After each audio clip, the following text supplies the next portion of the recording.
Hey guys, Dave from Nerdarchy, for Nerds by Nerds, and today I'm hanging out with Rob Twohy. He is a developer over at Fantasy Grounds, has a ton of stuff on the DMs Guild, and he was actually passed to me by Robert Nerdarchy with a really interesting story. So I'm like, this sounds really cool, and it's something I wanted to share with you guys. So I figured to have him on, and we could rap and talk D&D and gaming and all that good stuff as well. You do a bunch of streaming as well. Matter of fact, when I was stalking you a little bit online, I found all your socials and all the places you are, and that stuff is in the description. So if you guys want to find Rob, it will be very easy to do. He's all over the place on the interwebs. How are you doing today, sir? Good. Thanks, David, for having me. You go by Dave or David? I never asked you that. We've been talking 15 minutes, and I never asked you if you go by Dave or David. I guess I introduced myself as Dave, but I don't actually care either way. Okay. Because I have an aversion to Bob myself. But anyway, thanks for having me. And yeah, my story about how I became who I am in regards to developing stuff on the DMs Guild and developing stuff for Fantasy Grounds for Smiteworks and streaming 6 days a week and doing all the stuff now is that I started with D&D as a kid, and that's a separate story. I'd love to tell that if we have time, because my first game I ever played when I was 15. That's a funny story. But I was a stand-up comedian living in Los Angeles, and in 2008 I was diagnosed with liver disease. And there's also a funny story about how I got diagnosed. But suffice to say, it was not from alcohol. It was from like 30 years of eating junk food. And I'm like, oh yeah, that's what I did, when they were telling me what it could have been. So I had to kind of quit comedy, and I had to move back to my hometown of Spokane, Washington. And then in 2000, and I was sick for 6 years. I just laid in bed and did nothing all day for 6 years. It was a horrible period. And I had to actually move back in with my mother, who was also sick from cancer at the time. So it was a huge, like, negative, bad, sad time. And then I waited 6 years to get my liver transplant. And then in 2014 at University of Washington, in August of 2014, I went over to Seattle and I got transplanted. And, 3 years later, I'm doing really good. But I decided that when I recuperated, I wasn't going to go back to comedy, and I wasn't going to move back to the cesspool of Los Angeles, California. I don't recommend it. And so I just kind of was sitting around one day, and I'd gotten back into some face-to-face D&D with some people here in my town, and I thought, this is awesome, but it's not enough. And so I went online and I found, like, people playing, and then all of a sudden there was this software, and I'm like, what's this now? And so I found Fantasy Grounds, and when I found that, I went ape shit. I was like, oh my God. And I downloaded it. I bought all the WotC stuff. I started like going and playing games with people and just getting into whatever I could get into. And this was in September of 15. And I just started playing, and that's all it was. And then all of a sudden, January 16 rolls around, and I hear about this DMs Guild. And I'm like, oh, you know what would be cool is I'll make this little tool and put it up there and just see what happens. And now, almost 2 years later, I've got 42 items on the DMs Guild. And there's almost 70 projects that I've completed between DMs Guild, Drive-Thru RPG, and Smiteworks store itself.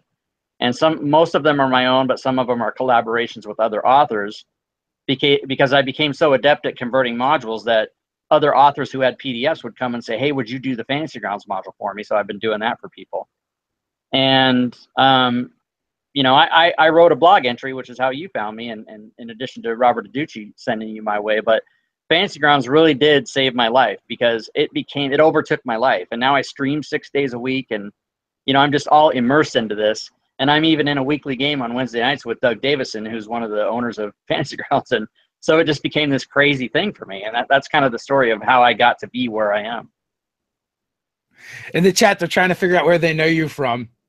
Oh, well, I was a comedian. I'm not famous, but it's possible that people have seen me. It's also possible that in the last 2 years you've seen me on Twitch, because I stream 6 days a week. But yeah, people may have seen my face or know my voice, but I was never on a sitcom or anything like that, which is why when you see Rob Twohy, you're like, that's a jacked up name, but I don't recognize it. But yeah, that's kind of, you know, I lived in LA for 10 years and you know, I was on TV a little bit but nothing of note. And so, you know, I was on some game shows and some other comedy things that were like local shows that weren't nationally broadcast or anything like that. But it's possible somebody might have seen me actually even in person, depending on, you know, if they're on the western side of the country, like Missouri and over to the West Coast. I traveled around, did all kinds of shows in different states, and it was nuts, man. It was crazy. I don't miss it. How is the new liver treating you, man? The new liver's awesome. It was a 19-year-old liver, so it's 22 now, and it's treating me very well. I asked the surgeons after it was over. I was in the hospital for 58 days, so I was in there for a long time. And I said to the surgeon, you know, because I was kind of nervous, not like I would have changed my mind, like, oh no, I don't want to do it if you give me the wrong answer, but after my surgery, I said, how long is this, you know, how long do livers last, 30 or 40 years? And he goes, oh, no, good for the life of the car. Something else is going to kill you. It's not going to be your liver, you know. And I was like, oh, okay, good. And, you know, I don't want to bring everybody down, but that was the worst day and the best day of my life because, you know, I told you my mom was sick and my mother passed away while I was on the operating table. I'm not even kidding. I woke up and my mom was dead. And I'm like, fuck. Well, but yeah, I had talked to her on the phone, you know, prior to my going into surgery because she couldn't be with me because she was so sick. And so, you know, we said I love yous and goodbyes and everything. So it was really good. And but yeah, she passed away the same day I got my liver transplant. So, you know, I was kind of sitting around alone and I'm not married or anything. So, yeah, because look at me. But like I said, when I found Fantasy Grounds, I found like a purpose. I'm like, oh, this is what I'm going to do. And I didn't have designs on making money or making a living from it. I just wanted to be involved. And now it's like, got a hold of me. You know, I can't every day. I'm like, oh, yeah, I got to do stuff. Sounds but terrible. It's awesome. It's really super terrible. I hate it, which is why I've been doing it every single day for 2 years. But Sofa King says your new liver never even got any legal drinks in it. No, and I wasn't a drinker besides. I mean, I was a comedian and people would send shots up to me on stage while I was performing, and then I would just get hot chicks up and give them the drink. And the person from the back of the room, hey, that was for you. And I'm like, I didn't ask for that. And then, you know, I'd meet a girl. So yeah, I'm like, thanks, dude. Right on. But yeah, so I was never a drinker anyway. I mean, I have ingested alcohol within my lifetime, but probably between the ages of 18 and 42, I had maybe 100 drinks entirely my entire life. And if you think about it, that's only like 2 a year or 3 a year, whatever it was. Never was a drinker, didn't like the taste of alcohol. And now I've signed an agreement with University of Washington that I can't drink. I can't do marijuana. I can't do any drugs or anything, even if it's legal. And it's legal in the state, believe me, because it's here. There's 4 on the street over here. There are 4 pot shops right down my neighborhood. But yeah, because they make you sign an agreement because if you know, we're not going to give you a liver and then you're going to go out and actively try and destroy it. So do they repossess it? What do they do? They don't. Yeah, that's what people want to know. Do they come, you know, knock, give it back? No, but it is possible that you would have to be retransplanted. And if they randomly test you and you show, you know, drugs or alcohol in your system, they will not retransplant you should you need it. So I'd like to kind of live, you know, I'm having a good time with D&D and everything. So I don't want to, you know, mess that up. Keep your options open. That's right. Well, I'm glad you got a new liver and you know, that's working out for you. And you know, even better, it's like it's giving you kind of like a new lease on life, and not just in the sense that you get to live, but you get to live a life you probably never conceived of before. No, not at all. I mean, I've been playing Dungeons and Dragons since I was a kid, but I never thought it would be. And I don't want to say it's my living, but I mean, you know, maybe it tells you a little bit about me is I do it full time and I make some money doing it, but I'm not rich or, you know, I'm not. So, you know, I made more money doing comedy, but you know, that's unless you're famous, that's a horrible lifestyle, you know, because basically what you do is you live in an apartment in LA and then you get in your car and you drive to Texas for the weekend, you do comedy. They give you money and you go back to LA and you pay rent in an apartment that you're never in. Like it's a whole vicious cycle. And it was fun. Don't get me wrong. Stand-up comedy's fun. But being on stage is fun, but the behind the scenes, you know, the other 23 hours a day with you know, all the politics and the management and all this other stuff, not a good deal unless you're a celebrity. And I wasn't really a celebrity. I would consider myself more of a celebrity now than I was when I was a comedian. But that's just because I have people that, you know, I have a small, you know, following. Hopefully more from today, from your show, Dave. But I have a small group of people that like what I'm doing on Twitch and show up. And I have an open game that I play 3 days a week where anybody can come and play D&D with me. So it's pretty cool. Yeah, I think I saw you have, I guess you archive your videos over on YouTube after you stream them on Twitch. You know, I think I saw like somewhere between 500-600 videos over there. Yeah, there's 420 something, I think now. Yeah. Yeah. So you've got a significant amount of content over there, like 42 items over on the DMs Guild. Yeah. 42 as of yesterday. Yeah. And then, you know, you're cranking out stuff from Fantasy Grounds. So, you know, that's not bad. It's fulfilling. It's definitely beats, like you said, you know, being a stand-up comedian, unless you're famous, the grind is horrible. You know, it's like anything, right? Even like this part is fun when I have people on and talk, or when we're shooting videos, that's fun. But then there's like all this other stuff that goes into making that stuff work and being successful at it. Yeah, and I'm not as good as some of the other people that are streamers and broadcasters like yourself. Like, I don't have pre-production. I don't have like a video tag at the beginning. I don't have those skills. My skill is being funny and having fun playing D&D. That's my only skill, really. And I mean, I have developed skills in coding because I've gone to town with this, you know, and I've got a list of projects over here. I've got 6 uncompleted projects that I'm working on right now, as far as like building modules and helping other authors on the guild and building more stuff for Smiteworks and stuff like that. It's just crazy. But I used to get where people would come and ask me questions about Fantasy Grounds, and I was like, oh. And thank God that Leroon and the guys over at Fantasy Grounds College started up. Do you know about Fantasy Grounds College? I do not. Educate me. Yeah, so there's this group of guys. They're all volunteers, and they've got about 400 people on their Discord server now. And they've got a website, fantasygroundscollege.net. And thank God they started up, because anybody that asks me questions or that's new in Fantasy Grounds and wants to learn and wants to play, but, you know, it's kind of a daunting learning curve if you've never even seen it or done anything, right?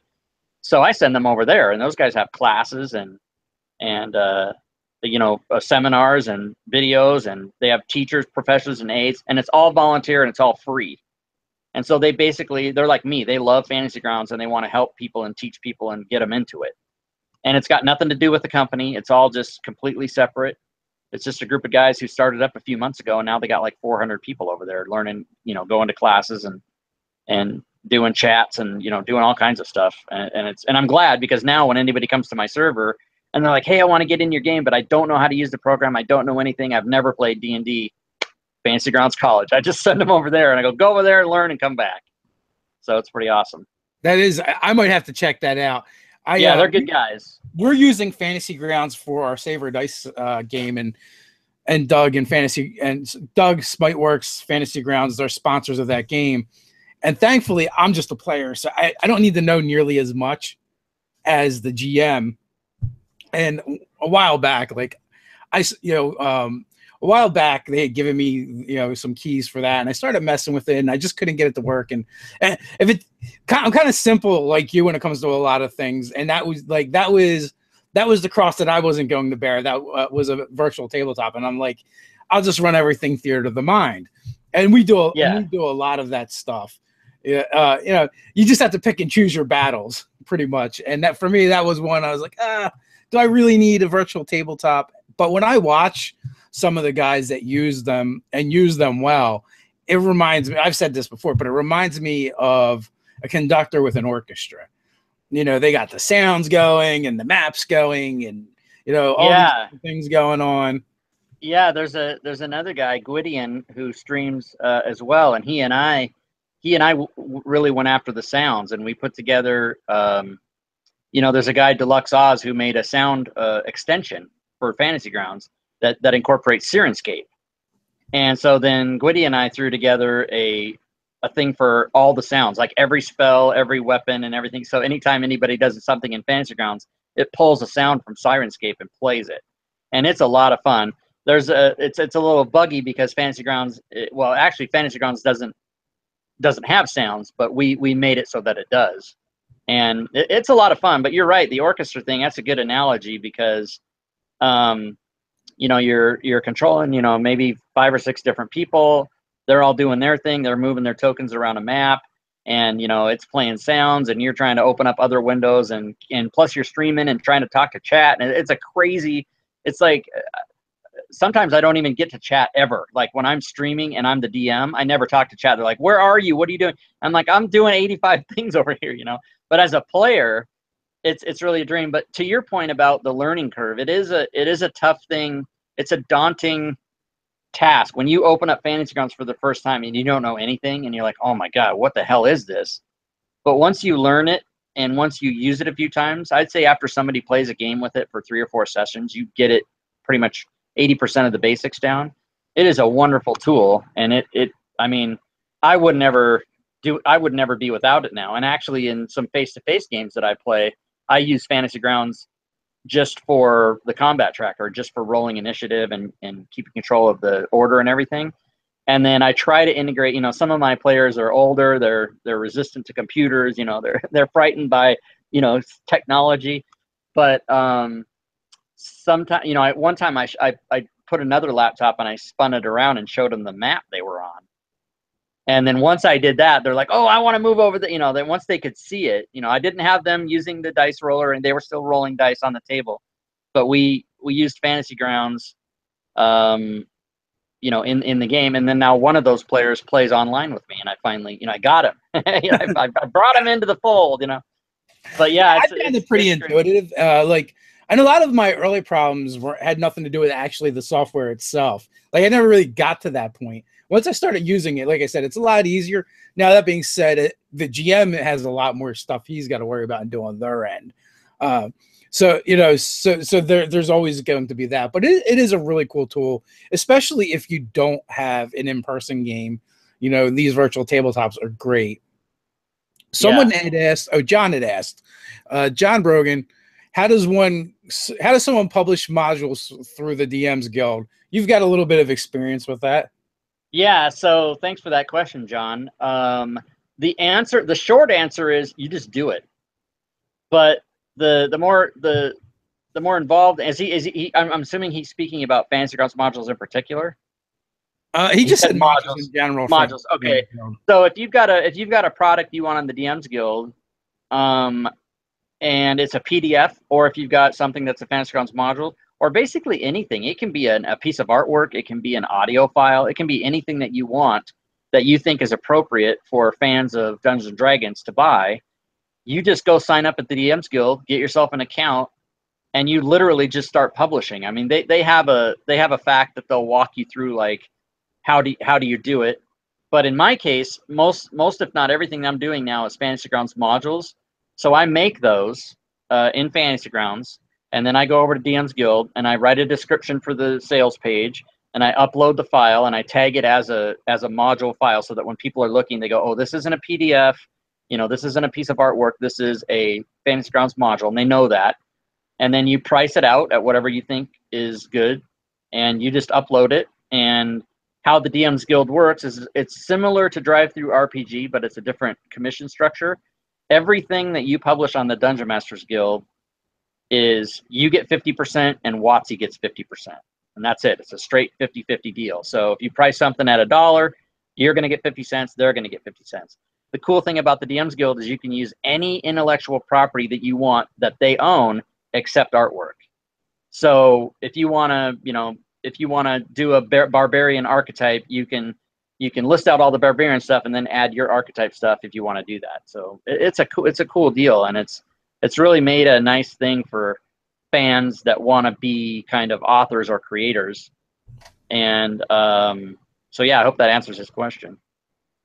Yeah, I think that pretty much covers it. I mean, I think we've uploaded a couple things to Drive-Thru RPG, which it's the same thing. Essentially, Drive-Thru RPG owns like all those different stores. Yeah, and the distinction between Drive-Thru and DM's Guild, because they're both one bookshelf properties, right?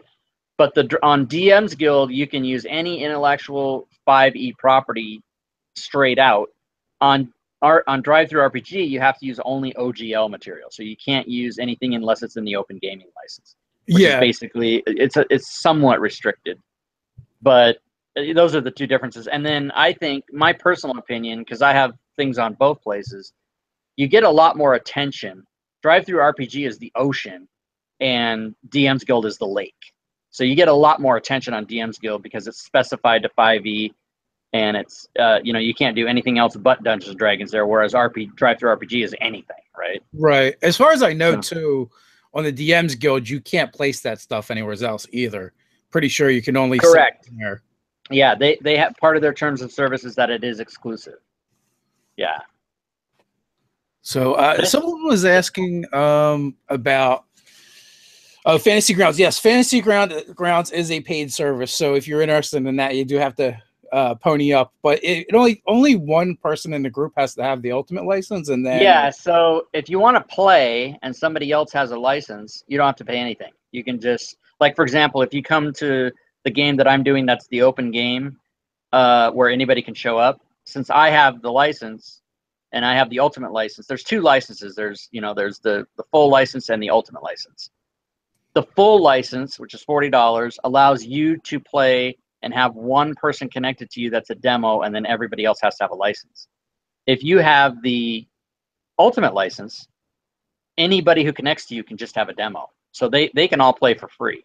And so what a lot of groups do is maybe they want to play just a private game, and they have 6 of them.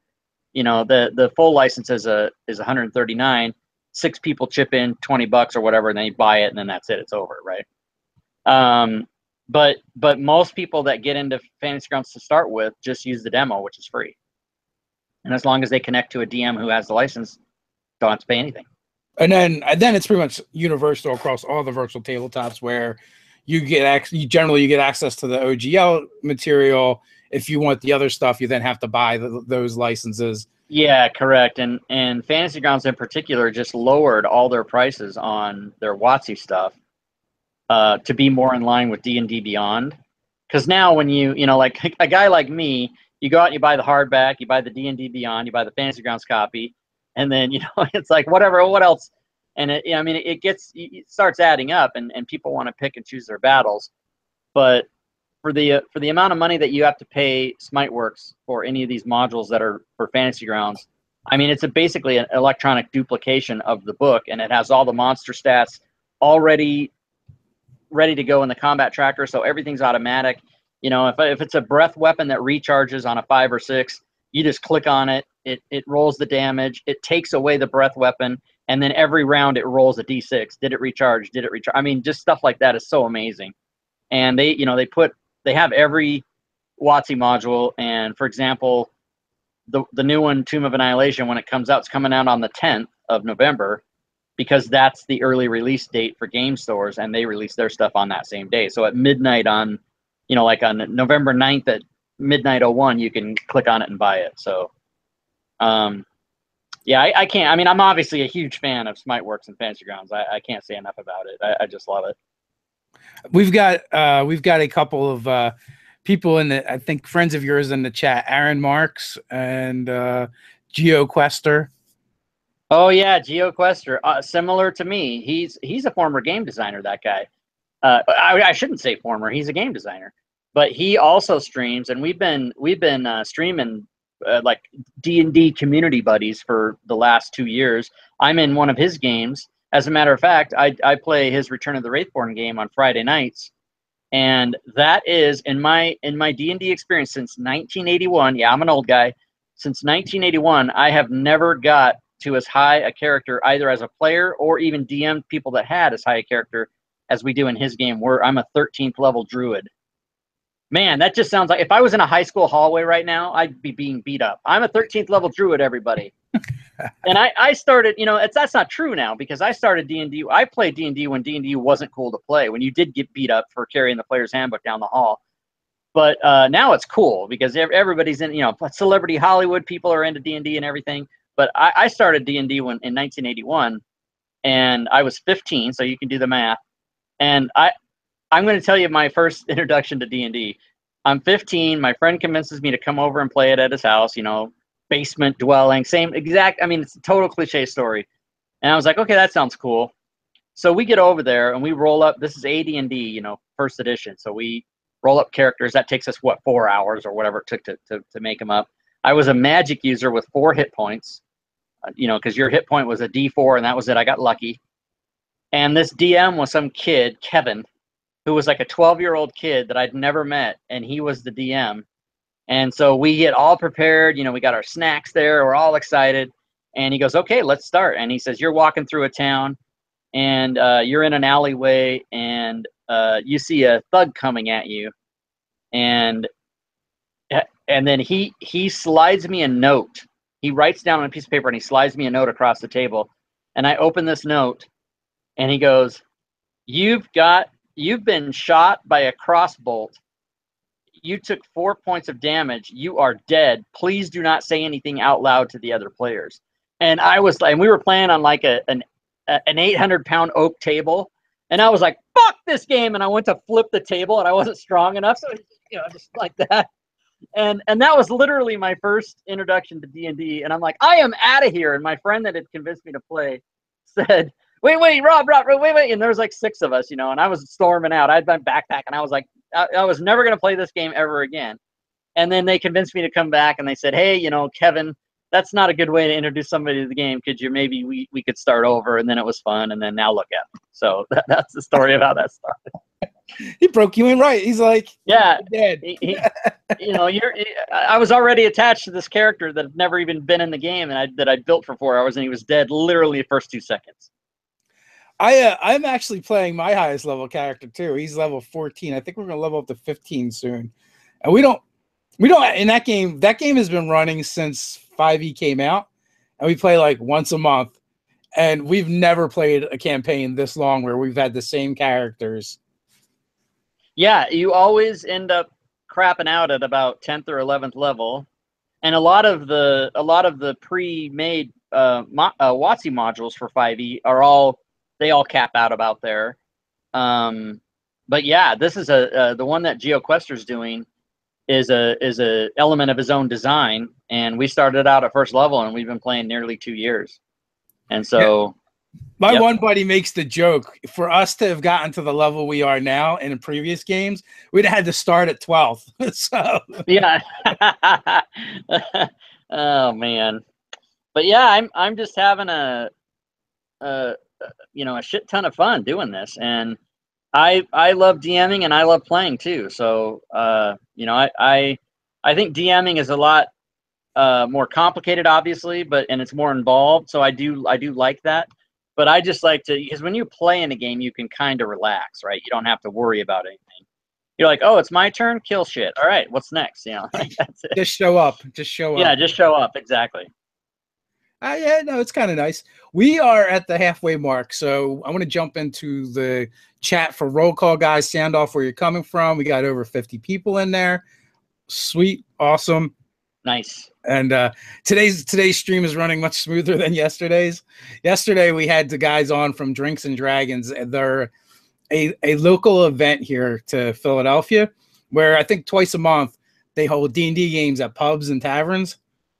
Oh man! But they were on Wi-Fi from one of the places where they do it from, and there was 3 of them and no headphones, so it was like feeding back, and the Wi-Fi was a little spotty.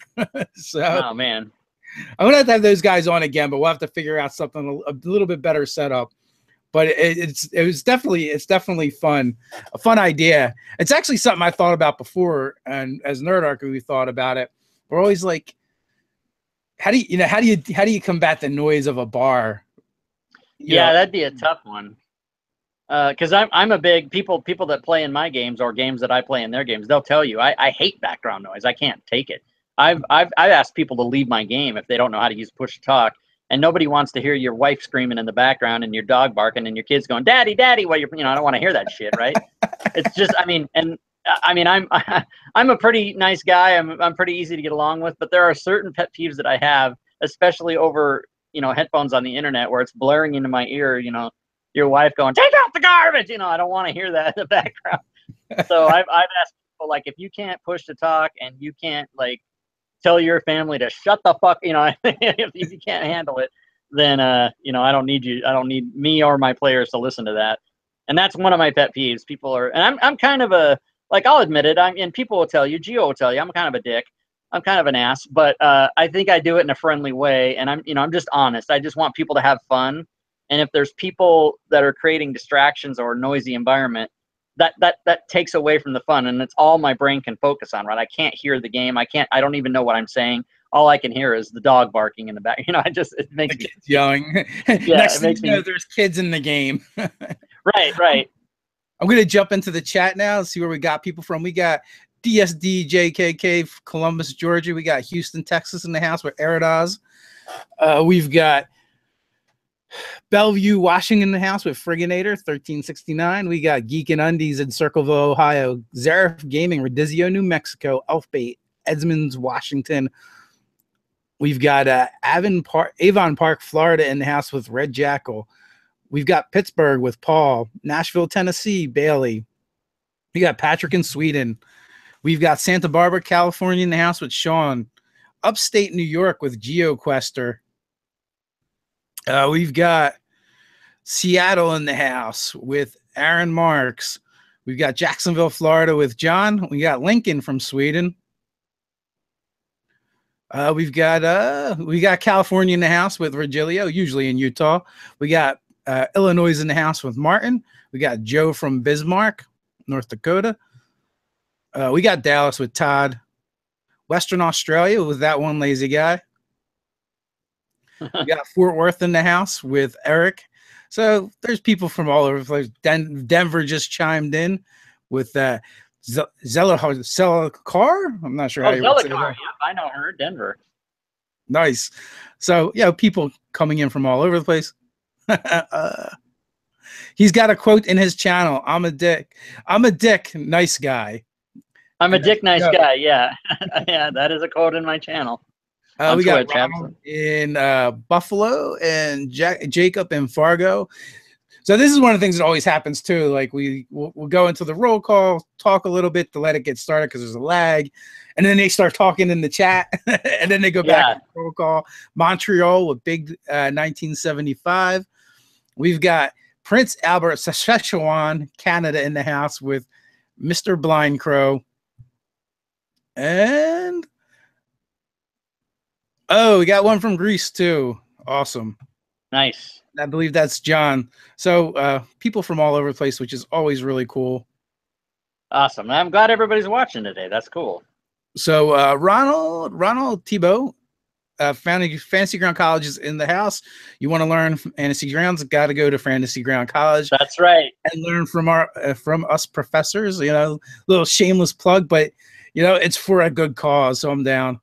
Yep, Tebow's one of the professors over at Fantasy Grounds College, and he's also in the game on Friday night with GeoQuester. He's in that game with me. Oh, nice. So Todd has a question for you. Does Fantasy Grounds have scripting API forum somewhere? Well, Fantasy Grounds has an extensive forum itself, and there is a section, I believe. I'm not into like LUA or the API interface or XML. I mean, I know a little about that stuff, but I do mainly almost everything I do directly in Fantasy Grounds. But they do have a forum, and I believe there is a section of it that talks about coding, and I stay completely away from it because I'm a coding moron. I do very well for the little knowledge that I have, but I believe there is like more intensive, like what he's looking for. I think they do have a section on the forums. I would just go to fantasygrounds.com and click on the forums and look for that, and I'm sure you could find it. There's some places some of us should just stay out of, and that's not, yeah. And I need to stay out of it. Yeah, that's right. Shiv's the Stabber. My first character was Dark Sun. He died because that's what happens in Dark Sun. That's what you do. You die. Yeah, I've never played Dark Sun, but I know it's a dangerous place to go. So Joe has a question. Joe 813210. Yeah, Joe Numbers. I know Joe Numbers. Joe Number, yeah.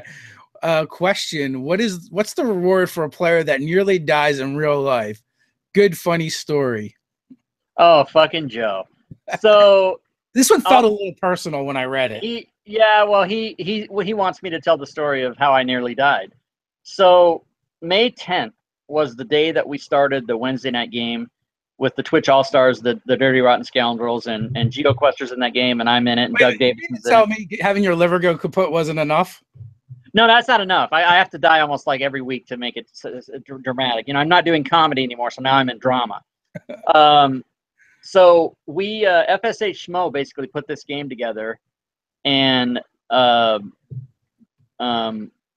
we get together on Wednesday nights, and so on May 10th we started playing.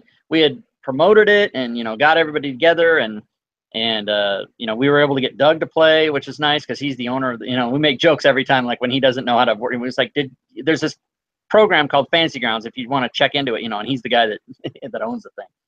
But so we start playing on that day, and I'm all excited. I'm here in this chair, with not my Enterprise behind me, but and I'm on my computer and we're playing, and about an hour goes by and I start to feel ill, and I tough it out because this is the Wednesday night game. This is a new fantastic thing, and about another hour goes by and I have to bow out of the game. That's how bad I feel. I have to abandon the game. So I get on Discord on my cell phone right here, and I run into my bedroom. I climb in, and I'm shivering, and I'm sick. And I make it about another hour in the game, and I have to bow out of the game completely. Turns out I'm in the emergency room that night, and I'm in the hospital for 6 days with sepsis. And I'm immunosuppressed. I take drug every time it's 10 o'clock. I take drugs every 12 hours for the rest of my life because I have to take drugs that tell my body, hey, this liver that doesn't belong to me, don't fight it. Just let it be. It's all right. It's fine. And just so that go with it. Go with it, bro. Go with it. But that causes me to be immunosuppressed in every other way. So if somebody sneezes, I fucking run the other way, right? So I go to the hospital, and I'm there 6 days. We don't even play the next week. They held the game for me, and then we come back in 2 weeks. And then the joke started to become that, Doug only gives out inspiration in his games if you almost die in real life, because he gave me inspiration. And then he even sort of half-assed indirectly mentioned it when he was being interviewed on Stream of Annihilation. They were saying, so do you play D&D? And he's like, oh yeah, I play. And they're like, and they were asking him like what his tip, or what his ways of doing things were. And he goes, well, I'm pretty tight with inspiration. I only give it out if you almost die in real life. And so that was kind of like an in-joke, but yeah, so I literally almost died while we were playing Dungeons and Dragons, on stream. And that episode is available. You can go watch that stream where I'm like, oh, I gotta go, and I'm like, feeling bad and what. And I actually let the stream go while I went, and the stream just went, and I was in the hospital. It was still streaming, and then it just, it finally stopped after a while. But that's the story of how that happened. So thanks for that, Joe. 813-210. Well, your fan base, they're showing up, man. They're here in droves. Geo, when is Rob starting Tomb of Annihilation, and who is playing? When can we watch? He just plugged his wife. So, and I'm sure he's plugged his wife many times, but his wife is the mistress of Dork, Susie Q, and she's going to be in that game. That's why he did that. So our game is going to start November 17th. On Friday, and the reason we're starting that day is because his game, the one I was telling you about before, the Wraithborn game, is also Friday nights, but it's going to come to an end before that. And I decided to start the game on the 17th of November. It's been in the works for quite a while, but I wanted Xanathar's Guide to come out first so that players could have the chance to have the new archetypes and use some of the material, from that book. So that'll be fun. And Lazy Sooner, Urash, Joe Numbers, I believe, Susie Q is in the game, and FSH Schmo. And oh my God, I might be missing one person, but I can certainly go look it up as we're talking. I don't know if I switch screens like that. Am I still on camera? I don't even know. Yeah, you'll still be on camera. Okay, because I don't know how this all works. Tomb of Annihilation. How does any of it work? Yeah, I have no idea. Tomb of Annihilation. So Lazy Sooner, Urash, FSH Schmo. Oh, and Jaded Bailey. Oh my God, how could I forget her? Jaded Bailey will also be in that game. She's wonderful. So yeah, that should be a super lot of fun. Actually, before you actually said it, like 3 people chimed in, including Bally. Yeah, and she's gonna be mad at me, but but I don't. Some of these other guys I play with quite often, and Bailey I have only played with a few times, so that's why her name isn't on the front of my mind. But she's wonderful. I recruited her for the game. Actually, I went out and went after her to play this.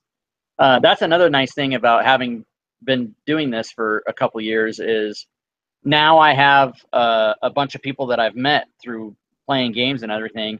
And if you're going to run a campaign, you can do one of two things. You can put an open call and hope for the best and hope you don't get somebody that doesn't know how to use push to talk and has people screaming in the background, or you can recruit people who you've played with already 5, 10 times, whatever. And they already know your pet peeves. Yeah, and so right, they know me. They know the dick that I am, and people said that you were gonna go out of business today because of I was gonna swear 500 times, and I've only done it like 4 times. I'm pretty conscious of it because I used to perform on stage, but yeah, I have a foul mouth and a weird sense of humor and an odd personality. So people that play in my games either love me or they don't, and but we have fun, and that's for me. That's the thing, is have fun, and hope that nobody is not having fun. And if somebody's not having fun, then they should be doing it. So yeah, someone said like pretty early into the chat about cursing. It was like less than 5 minutes. Yep, there it is. there it is. Yeah, they all know me, and I'm a foul mouthed. Sometimes YouTube. Sometimes YouTube. Oh, go ahead. Say it. So Ronald Tebow, like all your people are coming out and they're plugging all the stuff now. Yeah, they're good people. From Ronald, what was your favorite thing you did in the D&D game with us, Wraithborn? Oh, my favorite thing? Well, these guys know that I have a memory problem. I literally, it's not a joke. I have a short-term memory problem. And so it's hard for me to remember things that have happened in recent weeks or months, but like 5 years from now, you can ask me and I can give you every detail. But my favorite thing that I can remember that I did in that game, oh, it's tough. Maybe he wants to answer that. Because I know he's probably probing for something that I did that was funny. But I honestly can't remember. I mean, my druid changes into a wolf all the time. And I think just the other week I changed into a wolf at an inopportune time and it did something. Man, it's hard to remember because all the games blend together too. I'm playing in 6 games a week and they all, I can't keep the story straight. But I am unable to answer Tebow's question. I have now, my failure is complete. Well, I can't think of anything. Now they will mock you to no end. Yeah, they will mock me, which is that's par for the course. DSDJKK question: how does scrubs like me get into the next tier D&D games like yours? Honestly, like I can speak to this a little bit. It's just about networking and knowing people, and then you get invited to those kinds of games for the most part. Every single person I currently play with is a person that either they came to my channel or I went to their channel and said, "What's up? How's it going?" That's how it starts.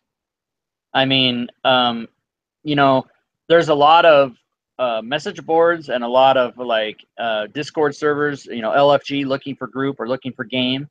Those are everywhere. And all you got to do is go type in them and say, "Hey, I'm looking to get in something," and opportunities will open up. There's no shortage of players. There is a shortage of DMs. So another way to get into games is turn yourself into a dungeon master and you will have people knocking down your door. Because there's no shortage of players, but there's a shortage and of run fun games. Whatever that is, run fun games. Yeah, run fun games.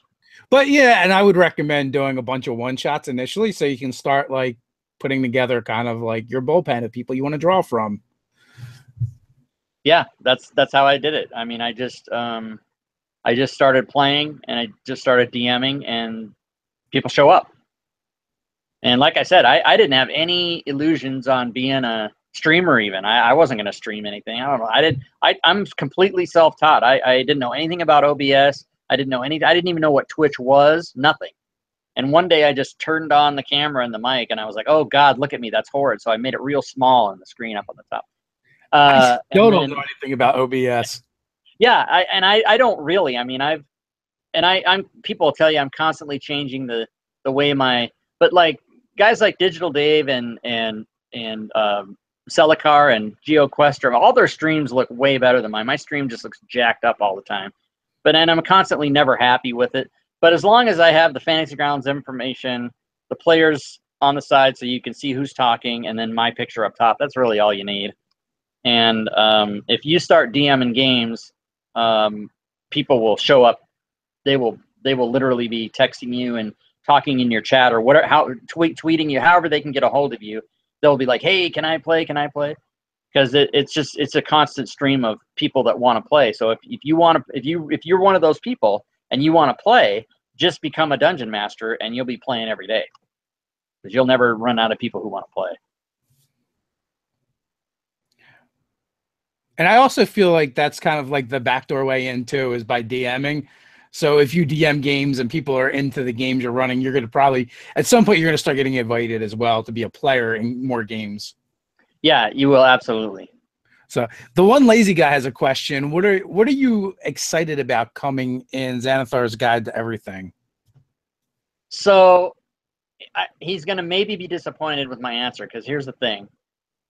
Like, I'm a big Star Wars fan, but I do not and will not. I will watch the trailer that they put out for the movie, but I will not read any articles. I will not look at any Facebook postings. I don't want to know anything about what's coming. And I'm kind of the same way about Watson material. I don't study in advance what's going to be there, because I want to be surprised. I want to crack that book open and be like, wow, look at that. So I actually don't know. I mean, I know there's like 24 archetypes or whatever, but I don't know anything about it. I understand, just because you can't avoid information sometimes, that most of those things, if not all of them, were previous UA material that they tested and they sent it out there. But I actually don't know what's in that book, so I can't answer what I'm excited about. I'm just excited that it's coming. Just the fact that it's coming is excites me, but I don't know what's in it. Yeah, I'm kind of the same way. Like, I know a lot of it's UA stuff that we've already seen. So for me, I'm most excited, kind of like along the same lines, for stuff that I haven't seen. I'm hoping that they took some of that feedback and put it together in a way that they create something new that they haven't put out yet. So that Yeah, they're pretty good at that. So that's really what I want. I'll be so disappointed if I'm like, oh, look, this is a collection of every UA they've just did. Yeah, Wow. I can't imagine they would. If that's what it is, that's a shit move. They're really blowing it if that's what they do. I don't think that's what's going to happen.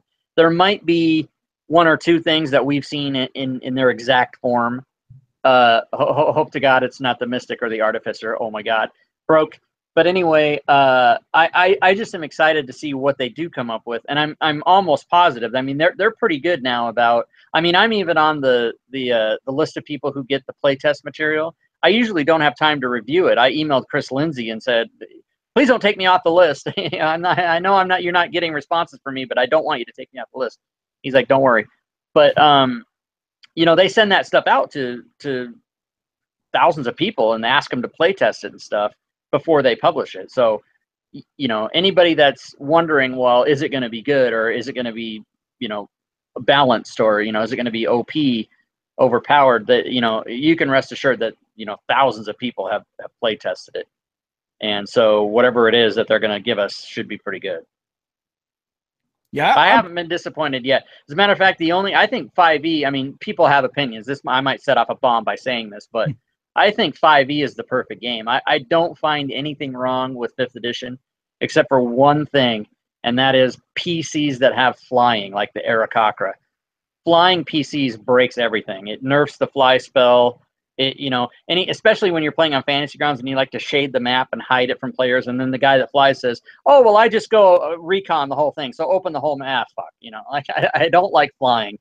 If you are gonna fly, you better be drinking a potion or casting a spell. That's my thing. But other than that, I think 5e is the perfect RPG. I love it. It's my favorite edition of D&D. That's for sure. DSDJK said, I get plenty of games talking about big time D&D games. I don't know. Once I get invited to a big time D&D game, I'll let you know. I've had like a brush with my big time D&D game was playing, a one shot at Gen Con for the Dream Stream with Maze Arcana. So once I get to more regularly big time games and figure out how I got there, I'll let you know. Yeah, and I don't big time game. What does that even mean? I mean, does that mean number of people watching you, or the celebrity of the person that you're in the game with? I mean, I don't even know what big time game means, but I can assure you, I'm in none of them. I mean, our Wednesday night thing, we that's probably the biggest thing I'm in, but only because of the people that are in it. But it's nice to be playing a game with a guy who invented the software that you're using to play the game. But he didn't invent it, but he owns the company. But yeah, I haven't really gone to any conventions that I can speak about that are, that where I got into something with people, or I haven't done that.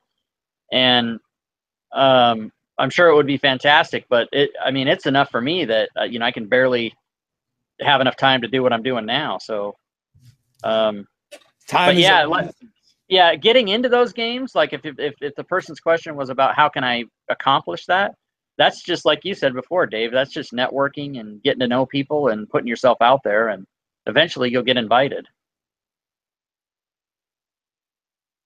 That you're probably talking about are influencers. They're all influencers. That's how they get to be in there. They did but for the most part, most of them did a shit ton of work, and then they got to be in that game. Yeah. But and also, I guess tomorrow, I'm going to have to ask Mike Merles about if I'm going to see anything new in Xanathar's Guide, or I'll regurgitate it Unearthed Arcana, because he'll be on tomorrow, guys. So you're going to want to check it out. Merles is on tomorrow? Oh, yeah, I got to watch that. Holy crap. Yeah. I had to beg someone to let me move them to put him in, because anytime you deal with someone like Merles or whatever, you have to go through a PR department. Everything is so slow. It takes forever. And, when you're a YouTuber, like a lowly YouTuber like us, you're like always hustling to get guests and do stuff. And it's like someone gets back to you like 3 days later. And by that point, you're like, yeah, those spots are gone. You can never stop working. Yeah, I agree. So, but yeah, so Merles will be on tomorrow. So that'll be a lot of fun. I've been chasing those guys for a while. Yeah, they're very busy and hard to pin down, I'm sure. And that kind of goes to like what you're saying about how do I get into big time D&D games, right? If you think we're in big time D&D, it took us a long time. Like getting Mike Merles to come on the show has literally been like 3 years in the making. Yeah. So take that for whatever you will. Yeah, it's tough because people like that are certainly I'm willing to participate and help out those of us who want to have shows or ask questions or do stuff, but it's their time. They don't have the time. They want us to get like Matt Mercer on all the time, but Matt Mercer probably has like 1,000 people that want to get him on. Exactly. Time is finite, unfortunately. Question for Mike Merles. You're gonna have to come back tomorrow and ask that question. How dare you? Wait till tomorrow. Yeah. Zarif Gaming, I'll try and be on my best behavior. It should be a lot of fun. Mike seems like a really down-to-earth and regular dude. And one of the things that helped like facilitate this was when I went to Gen Con, I got to meet up with him at the Geek and Sundry party. And I was surprised because I got to talk to him for like 30, 40 minutes before anybody even realized he was there. Nice. So yeah. Then once they started realizing he was there, I had to share. He got pulled away. Yeah, and some of those guys, if you don't watch their streams or whatever, you know their voices from maybe podcasts or whatever, but you don't know their face. You don't know what they look like. So like Chris Perkins, Jeremy Crawford, if they walked into a room, I would know. Mike Merles, I wouldn't know him if I saw him. But if I heard him, I would. Yeah. Well, now it's a lot easier because those guys are getting a lot more FaceTime through D&D Beyond, and Todd Kenrick is doing like interviews of everyone, which is really cool that D&D Beyond snatched him up because he was doing a lot of really cool interviews, but not getting a lot of exposure for for the level of quality he was putting out. Yeah. So that's definitely really cool. And for him, it's cool too, because he actually got laid off from his job. Oh, really? I didn't know that. And then now he's basically doing D&D full time through D&D Beyond. Like, he just interviews everybody he can grab. Yeah, I wondered where he came from. That guy, he just interviewing Well, you know everybody. what? There are like rumors, and the buzz was like, oh, like he's an unofficial Wizards of the Coast employee or PR person, but that wasn't actually the truth. It was just somebody that worked in journalism for a long time. So he had had skill sets that lended him towards getting in touch with the people he wanted to. Plus, the thing about Wizards of the Coast is they want to be represented a certain way, and he had the production value to do it, which is a big deal. Yeah, like I've always wondered about Greg Tito. He does the podcast, Dragon Talk podcast, and he's a former stand-up comic. I've never met him, but I want his job. And I always wondered how he got that job, because he was a stand-up comic and now he works at WotC, and I'm sure he does other things, but his main focus, I think, is the podcast and the stream he does where he talks about new products and everything else. And he's a great guy for that job because he's funny and he's personable and everything like that. But he and Shelly do that Dragon Talk podcast. And but I want his job, because that would be it's perfect, because the way he uses his stand-up comic skill set to do those interviews and to talk about stuff. And when he's got a guest there that's maybe not playing just right with him, or he's trying to pull questions out of him, he's good at he's got the skill set for that's why I don't like calling these interviews. They're more like casual conversations. Yeah, and that's what he does. He turns it into that, Yeah, interviewed him, he feels so professional, far more professional than I feel anyway. So I just come on and hang out with people that have cool stories to tell, doing fun things. Yeah, well, and we are in Google Hangouts, so that's what it is. It's just a hangout. That's it, man. So we're pushing up on the hour mark. Anything you want to leave folks with? Well, I think you have all my links in there. So yeah, I mean, I'd love for people to come and visit me and go to any of my my Twitch page, my YouTube. I'm really looking to increase my YouTube followers. My Twitter, my DMs Guild stuff that I have, my Patreon page. I have a Patreon page as well. Come to my Discord server and join that, and get on. And we've got a whole big community that we love to just have new people come in. And if you are new and you're interested, especially in Fantasy Grounds, go check out fantasygroundscollege.net and get with those people. I just can't say enough about that software, obviously, and my involvement with using it. And I'm not I do subcontract work for them, but I'm not their employee. I don't get anything. If you buy Fantasy Grounds, I get nothing from that. I don't work for them. But I really enjoyed our talk. I enjoyed our casual conversation, Dave, and thanks for having me. And I hope people that see this will come and say hello. Oh, and there's my medication alarm, because it is 10 a.m. Pacific.